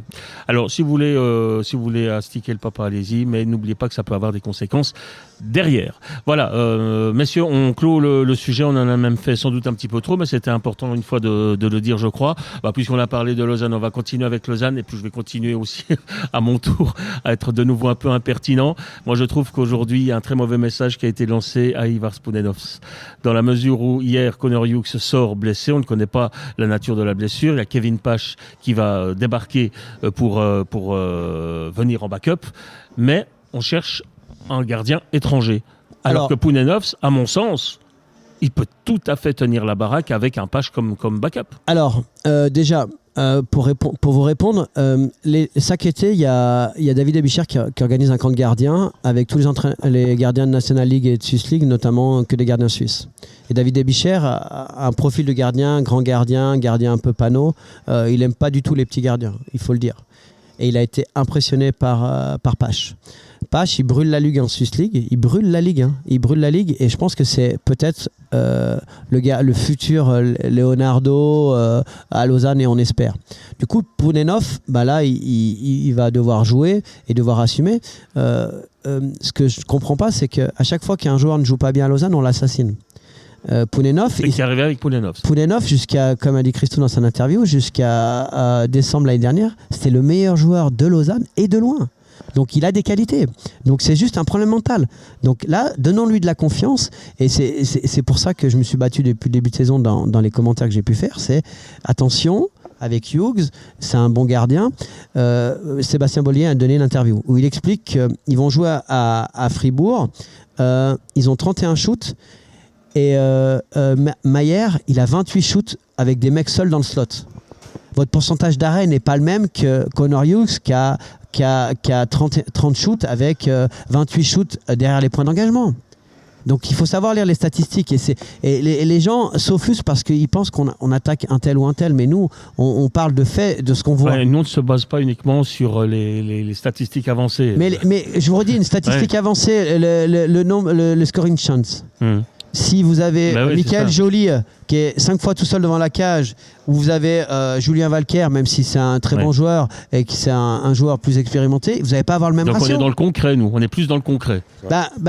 En fait, ce que je veux souvent expliquer, c'est que y a des journalistes spécialisés, quand ils regardent leur match, ils font leur article selon les stats avancées.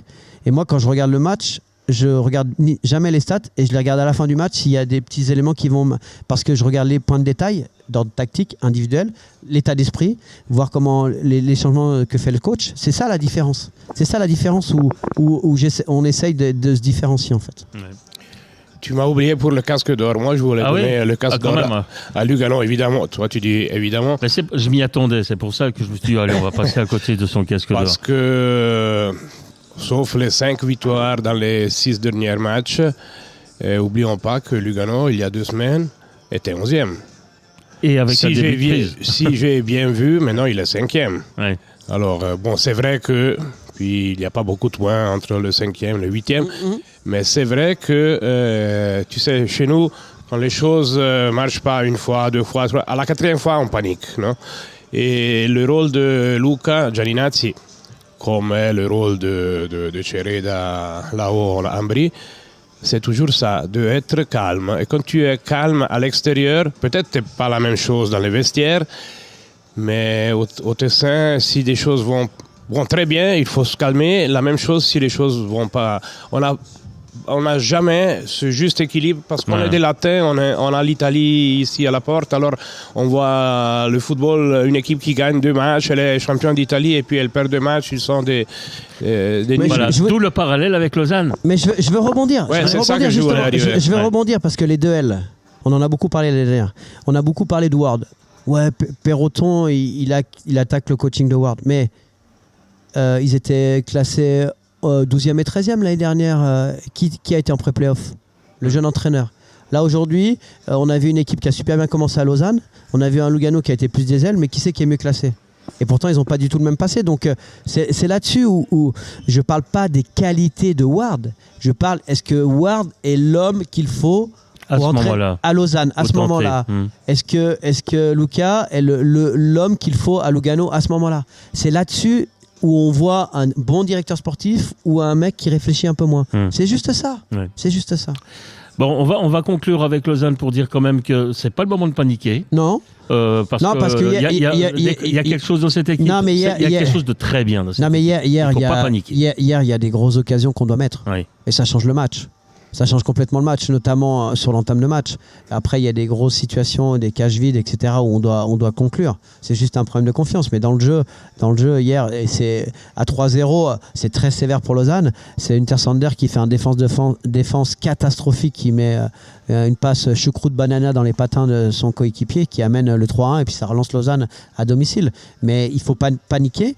Mais tous les points qui n'ont pas été faits, tu vas courir après le train. Donc c'est ça le problème, c'est depuis plusieurs saisons, c'est qu'on commence toujours très très mal et après on a des mois de décembre, janvier fantastiques, mais à la fin tu rates un petit peu. Et donc la régularité de ce championnat et la qualité de ce championnat fait que tu dois être beaucoup beaucoup plus performant dès le début, ou peut-être alterner le chaud et le froid, mais pas là. C'est une grande période de disette. Et puis la semaine prochaine, là, ils vont un derby à Genève. Alors justement, maintenant, on va enchaîner justement. Ouais. Il y a le derby, derby lémanique. Donc Genève, là, ça va brasser sévère parce que hier, ils ont un trou d'air de 5 minutes et je pense que Cadieux, il a déjà été énervé contre Langnau et là, je pense que ça va secouer.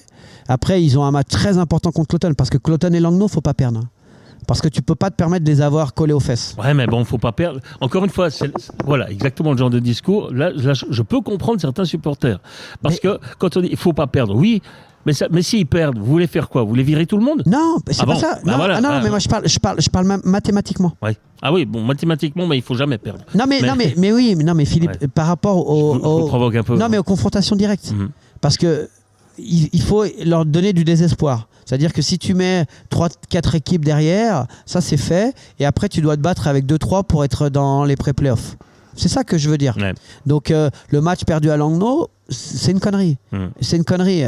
Contre Cloton, ils avaient gagné sèchement à Cloton. Il faut absolument gagner. Et puis après, tu viens à Lugano. Donc, pour qu'on reparte un petit peu sur le droit chemin, il faut faire 6 points sur 9, selon moi. Alors justement, donc ça c'était pour Lausanne. Et tiens, puisqu'on va appliquer un petit peu cette théorie où il faut faire les points aussi au bon moment pour accrocher le bon wagon. Si Ajoie continue comme ça, finalement, regardez le classement. Ajoie, c'est quand même rapproché un petit peu des équipes qui précèdent. Et il suffit encore de 2-3 bons résultats à Joulot pour tout à coup recommencer à rêver un peu. Donc c'est le moment du championnat. On en est à 20% du championnat. Ouais. C'est le moment justement, tant que les écarts ne sont pas encore trop importants, moralement de faire les points. C'est maintenant qu'il faut les faire. On arrive aux 30% du championnat. 30%. Ouais. Non. Pour moi, Ajoie. Allez, on parle d'Ajoie maintenant. Sujet Ajoie. Vous voulez qu'il se rapproche, mais il faut enchaîner 6, 7, 8 bons résultats pour pouvoir se rapprocher. Parce que les autres, pendant ce temps, ils gagnent de temps en temps. Donc du coup, tu as quand même si tu as fait un bon match, et Wolven, il a un peu calmé le feu qu'il y avait dans la maison, et surtout, il a gagné 2 fois contre Davos. Donc là, il y a beaucoup de fierté, je pense, de son côté. Mais c'était une belle victoire. Ils ont eu 5 minutes de trou d'air. Et puis après je dirais 10 minutes. Et puis ils ont bien joué 50 minutes.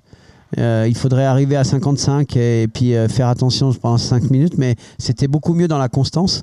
Puis les étrangers ont marqué. Ouais. C'est ça que j'allais dire. En fait, on a beaucoup dénoncé le fait que les étrangers n'étaient pas très présents et que les Suisses avaient un peu de peine à les remplacer, on va dire ça comme ça.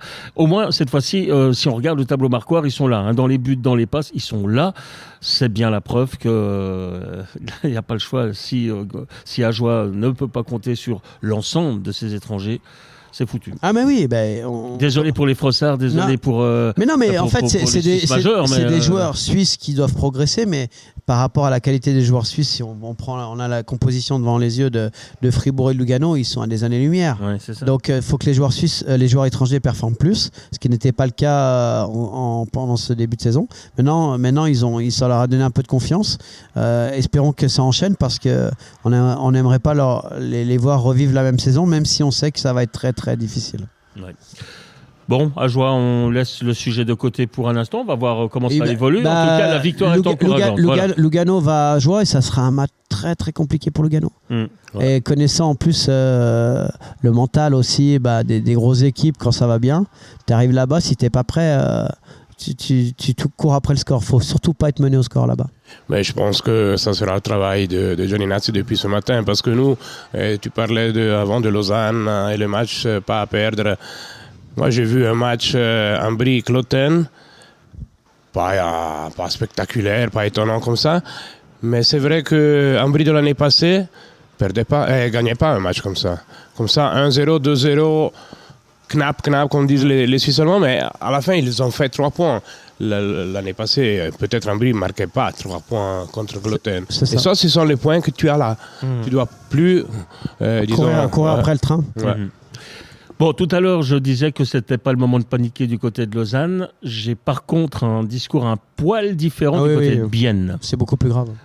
Parce que là, ça devient problématique. Bienne est avant-dernier.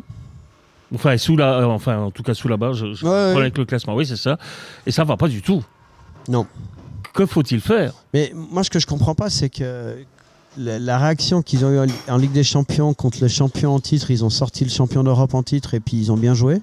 Puis là, l'intérieur, ce qu'on sait, j'ai parlé avec quelques joueurs, c'est que ce qui est compliqué, c'est qu'il y a beaucoup moins de communication et beaucoup plus de rigidité dans le jeu.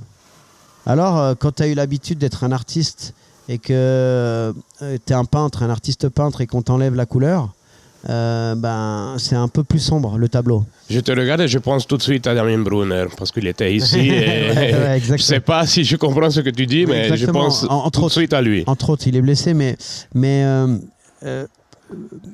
Bienne, depuis de nombreuses saisons, a énormément de blessures. Donc là, j'ai du mal à comprendre comment on n'arrive pas à trouver les solutions. Est-ce que c'est un problème individuel, intrinsèque des joueurs où il y a beaucoup de fragilité, ou c'est un problème de préparation, mais ils ont énormément. Alors, ce qui était fou avec Tormanen, c'est que dès qu'il y avait beaucoup de blessures, il mettait un jeune qui rajoutait dans le line-up, et puis si c'était un Rayala qui était blessé, il allait le mettre à la place de Rayala, et ça marchait toujours bien.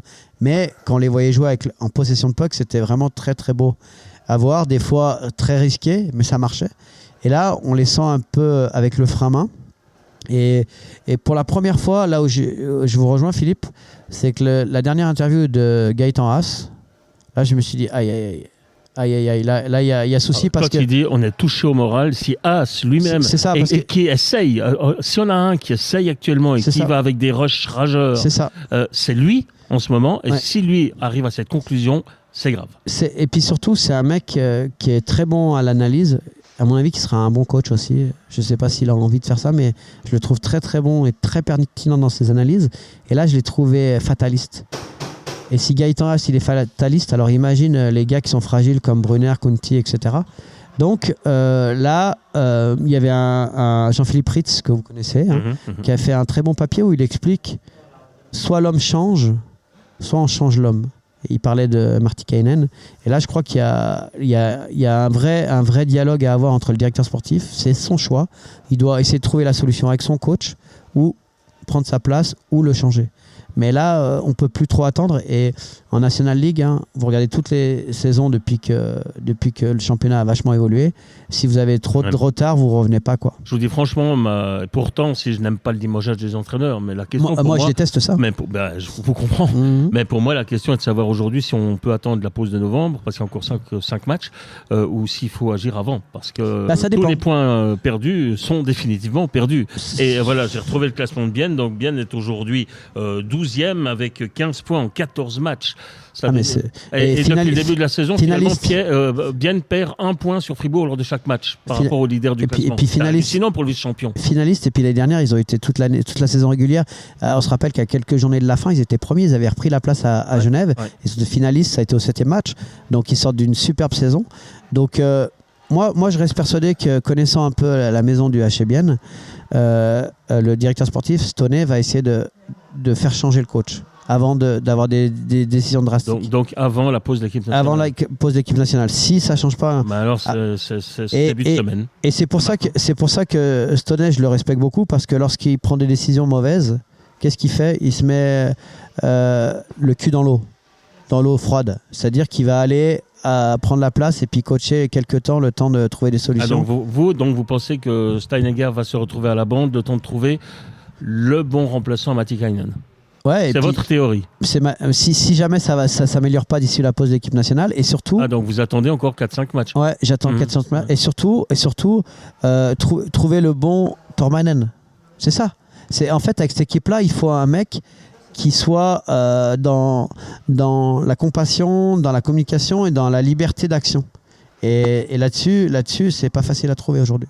Selon moi j'ai vu Bienne le premier match ici à Lugano, match gagné par Bienne.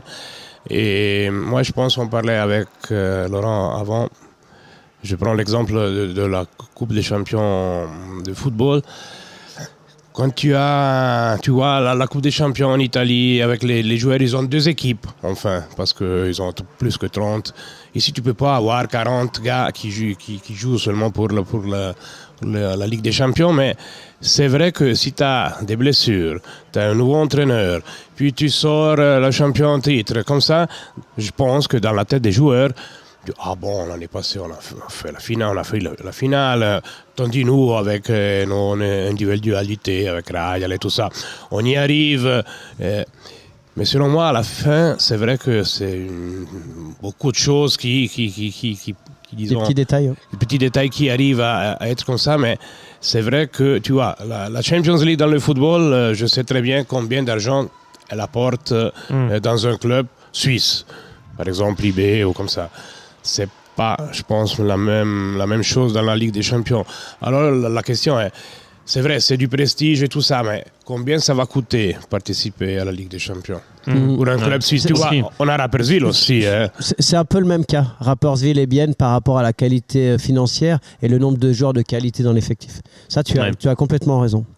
Bon, on va suivre avec attention ce qui va se passer du côté de la Tissot Arena ces prochains jours. La situation est que donc Bienne est aujourd'hui 12e avec 15 points en 14 matchs, soit 22 points de retard sur le leader. Ça c'est mathématique, mais aussi c'est le contenu. Le contenu, c'est ça, le contenu qui est la gestion des matchs qui est beaucoup plus compliqué. Ouais. On va avec Genève. Alors, moi, je me permets de commencer, mais moi, il y a quelque chose qui m'a choqué là. C'est la première fois dans la presse que je vois Cadieux taper sur son équipe, alors qu'auparavant, dès qu'il y avait eu des problèmes, et puis on sait que c'est une équipe qui peut ronronner, qui peut être très énervant. Coacher Genève, tu dois pas bien dormir, parce qu'avec les artistes qu'il y a, et quand il commence à faire des turnovers, à tenter des passes entre les jambes et à des moments des matchs très importants, ça peut te tendre rapidement. Par contre, il a toujours trouvé des solutions, notamment, vous vous rappelez d'une décision forte où il avait séparé Omar et Artikainen. Là, il a fait des changements dans son line-up, mais après Langnau, c'est la première fois que je le vois très agacé devant les médias, et il n'aime pas les médias, on le sait. Et là, je me suis dit, oula, là, c'est profond quand même. Et hier, on a regardé le match, on regardait les 2 matchs en même temps sur la tablette, et il commence bien, et puis d'un coup, un trou d'air incompréhensible, comme ils ont eu des trous d'air à l'extérieur. Et là, il y a vraiment un problème de message par moment. Et je ne sais pas comment cette équipe va réagir. En Ligue des Champions, ils se sont qualifiés, ils ont alterné le show. Vous vous rappelez, le premier match, tout le monde m'avait dit « Oh Lolo, t'es trop dur, premier match à Innsbruck ». Mais à Innsbruck, c'était un scandale. Un scandale dans l'attitude du respect du jeu. Et là, par moments, c'est ça. Et du coup, Cadieux, il crise complètement en voyant jouer son équipe comme ça, notamment contre Langnau, où ils s'en sortent avec le powerplay, mais ils ont été dominés par moments par Langnau, qui a eu une série de résultats catastrophiques. Donc, il y a beaucoup d'interrogations. Il y a Lindstrom qui est revenu au jeu. On a été chercher Bernie. Enfin, il y a de la qualité dans cette équipe. Donc, ça, c'est un premier problème. Le deuxième, c'est le Bernie, justement. Bernie joue très très bien, mais en Ligue des Champions, j'ai regardé son temps de jeu, il est assez important. Et donc, l'équilibre du vestiaire entre les joueurs qui ont été champions et l'arrivée d'un Bernie type NHL, est-ce que ça aussi, c'est des choses qui sont nouvelles à régler, comme vous savez, quand vous êtes champion, un mec comme Pouliot, même s'il est sur la fin de carrière, lui il veut toujours jouer beaucoup. Un mec comme Bertadia, il espère revenir en équipe suisse. En fait, un mec comme Praplan, il veut faire les championnats du monde. Un mec comme Noah Rod, il veut du jeu. Il y a les étrangers. Enfin, c'est très très compliqué à gérer. Vous n'avez pas le sentiment que, et rien contre Yann Cadieux, mais vous n'avez pas le sentiment que quand un entraîneur commence à taper publiquement, enfin taper entre guillemets publiquement sur ses joueurs, c'est que c'est le début de la fin. C'est surtout qu'il a épuisé toutes ses solutions. Alors moi, je vais vous répondre en tant qu'entraîneur. J'ai fait plein de fois ces erreurs-là, et c'est que quand j'avais plus de solutions. Mais je suis pas Yann Cadieux et j'ai pas entraîné à son niveau. Donc voilà. Mais quand j'ai commencé à faire ça, c'est que j'avais plus de solutions ou que je voulais secouer le cocotier. Ça peut marcher une fois, mais ça marche avec Dubé, par exemple. Ça marche avec Dubé, oui et non, parce que est-ce que aussi il y a une petite cassure à un moment donné. C'est ça, il faut pas provoquer la cassure avec les joueurs. La question à Genève aujourd'hui. Edmond est arrivé à un peu aplanir l'assiette. Et la question aujourd'hui à Genève, est-ce qu'il n'y a pas une légère cassure? Parce que on n'est pas à l'intérieur du vestiaire. Mais d'après les échos qu'on a, c'est vrai que ça a parfois un peu de peine à passer. Ouais, mais les échos qu'on a, c'est aussi le téléphone arabe. Oui, mais je parle bien des joueurs, mais qui ne le diront pas évidemment. Oui, mais des fois c'est amplifié. Moi, je reviens là-dessus. Moi, il y a ce que j'aime dans les clubs et ce que j'ai voulu dire aussi à Luca, c'est que pour moi, un mur, il y a des infiltrations. Si votre mur n'a pas d'infiltration, c'est très difficile. Ça veut dire que si la direction des clubs, donc le président, et je dis bien le président, on entend bien, si le directeur sportif et l'entraîneur, vous êtes en phase, les joueurs, ils peuvent dire ce qu'ils veulent. Parce que aujourd'hui, moi, j'ai des joueurs qui m'ont adoré parce que je leur donnais tout le temps de jeu qu'ils voulaient. Lorsque l'année d'après, quelle bande de faux cul. Lorsque je leur ai plus donné de temps de jeu ou que je les ai transférés, ils traversent pas la rue pour me saluer. Donc voilà, le joueur est dans la consommation et en plus en Suisse et en National League, il y a beaucoup d'argent.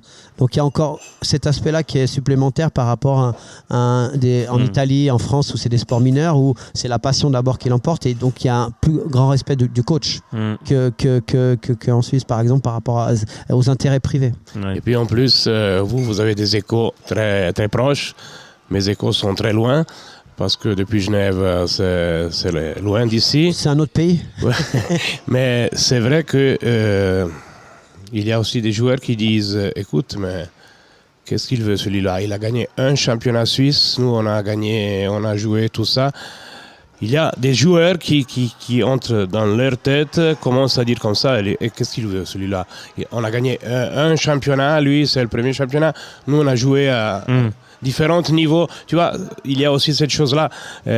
Pour terminer, pour moi, maintenant si tu es un joueur de Ambry, je fais un exemple, tu es un joueur de Ambry, tu as des petits problèmes, tu voudrais parler avec Cereda comme ça? Tu peux. Ça arrive. Mais tu peux. T'as pas de chance. T'as aucune chance. Aucune chance. Toi, tu vas vers. Même une star de l'équipe. Avec Cereda, non? Ah oui, non, tu peux pas discuter avec Cereda. Si, tu peux discuter, mais si tu veux faire changer les choses et que lui, il n'est pas d'accord, tu n'as aucune chance. À Aprilia, Lombardi, Duca et Cereda qui sont les trois. La colonne vertébrale. Ouais. Toi, tu peux parler de ce que tu veux. Mais dès qu'ils sont là, on fait les choses. La réponse était ça. On fait les choses comme veulent le président, le directeur sportif et l'entraîneur. Et donc le joueur... ou il est au garde à vous, quoi. Ou il va se transférer, ou il va accepter les règles. D'accord. Je pense que c'est presque la même histoire ici à Lugano. C'est tout. Ça commence à être presque la même histoire. Tu as des problèmes, tu peux parler avec Gelinazzi, tu peux parler avec Cereda, mais écoute, si tu veux faire changer les choses, Aucune chance. Alors, visiblement, c'est la même chose à Genève. La colonne vertébrale, quand vous entendez Bechler, puis quand vous écoutez Margocci et puis Cadieux, j'ai l'impression que tout le monde va dans la même direction. C'est une impression, en tout cas. C'est mon impression. En tout cas, moi, j'ai dit ça dans l'émission. Si j'étais entraîneur en National League, si j'avais la chance d'entraîner en National League, s'il y a un directeur sportif que j'aimerais bien avoir, c'est Gauchi, Steinegger ou éventuellement Duca. Mais Gauchi, parce que dès que ça va pas, vous avez vu les joueurs qui vous ramènent. Oui, c'est vrai. Donc ça change aussi ta façon d'entraîner, parce que quand tu as des Tim Bernie qui débarquent en cours de saison, il y a beaucoup de coachs qui aimeraient avoir cette possibilité-là. Oui. Bon, messieurs, on va conclure gentiment. Plus d'une heure et quart, mais c'est vrai qu'on a eu. On est au Tessin. On prend notre temps. On est tranquille, on boit le café. Mais on a quand même réussi un exploit. Fritz est arrivé à l'heure. Ouais, ça c'est rare avec les journalistes. À l'heure, mais en sueur. Oui, c'est vrai. Il s'est même dépêché pour venir. Il a fait un petit footing matinal. Oui, parce que lui, il a la chance d'habiter à Locarno. C'est beau, Locarno, hein. Oui, mais bon, c'est vrai que vous amenez le beau temps après 4 jours d'orage ici. Hier, il y avait le soleil. Aujourd'hui, il y a encore la pluie. Et pour le dernier... parce qu'on repart. Ouais, c'est ça. Très gentil, merci. Voilà, donc je vous rappelle que nous étions à la Corner Arena de Lugano aujourd'hui pour cette édition un peu spéciale du premier blog que vous pourrez réécouter quand vous voulez sur notre chaîne YouTube quand on l'aura mise dessus, parce qu'on a un petit peu de retard, je le sais. Vous pouvez évidemment réécouter cette émission en allant sur le site internet. N'oubliez pas surtout que vous pouvez également poser vos questions pour nos prochaines émissions. Et puis on reçoit à l'instant même un message de Luca Gianninazzi qui nous a quitté un petit peu plus tôt. C'est Laurent Perotto qui reçoit le message de Luca qui nous dit: merci pour la transmission, Laurent, ça a fait plaisir de vous voir, je vous souhaite un bon voyage de retour, etc. Visiblement il a apprécié notre présence. Tant mieux, il a pris du plaisir, c'est le but, et puis je suis vraiment très content pour lui en tout cas. On vous retrouve mercredi, Laurent. Ouais, mercredi avec Je m'explique. Alors, après avoir fait une interview, on a eu beaucoup de retours très positifs avec Christo Baluette, qui est un personnage. Il avait tellement de choses à dire. On aurait pu parler pendant 4 heures. On a Igor Yelovac avec un je m'explique très intéressant aussi, où il parle un peu de sa carrière, de sa vie, de sa famille. J'ai été très très touché de faire cette émission avec lui. C'était dans un cadre sublime. C'est les invités qui choisissent. On était en haut de là-haut avec des images sublimes. Le lac Clément, c'est fou. Ouais, le lac Clément qui est vraiment magnifique. Et du coup, j'espère que les auditeurs et les téléspectateurs vont adorer cette émission, parce qu'il a dit des choses vraiment très très très très intime. Donc ça, c'est avec Igor Yelovac. Donc c'est mercredi à partir de 18h sur planètehockey.com. Merci Filippo Fritier. À vous. J'étais très content de venir chez vous au Tessin. Ouais, tu sais que tu es toujours... le bienvenu. Vous êtes les bienvenus. Merci Filippo. Et puis, si tu as des problèmes avec ces fous-là, des fois... Je peux venir là. Tu appelles, on te trouve quelque chose ici. Je voudrais rajouter qu'il m'a extrêmement bien accueilli, puis qu'il m'a présenté un peu les gens. Je te remercie, c'était vraiment très sympa. C'est toujours un plaisir. La dernière fois que j'étais venu, c'était pour la finale Lugano... Berne, avec Hans Kotzmann à la bande, et on était resté 3. Il est plus âgé qu'on le croit. Hein. On était resté 3 jours. J'avais du mal à m'en remettre. Là, heureusement qu'on repart. Merci à toutes et à tous de nous avoir suivis. N'oubliez pas que le hockey sur glace, c'est bien, mais le hockey sur place, c'est mieux. Et on se retrouve lundi prochain, évidemment, pour une nouvelle édition. On a notre Christian Ponty international qui était absent. Ouais, on va le saluer. On va le saluer, puis... je vais parler à sa place. Il est pas venu au Tessin. C'est trop dangereux de venir au Tessin. Ouais, parce qu'il reste. Il connaît trop de jolies demoiselles. Bref. Et non, mais il dit toujours vive le hockey roman. Donc on lui dédie cette émission. Et vive le hockey roman, vive Christian Ponty. Excellente fin de journée à toutes et à tous. Et à bientôt sur planètehockey.com. Bye bye.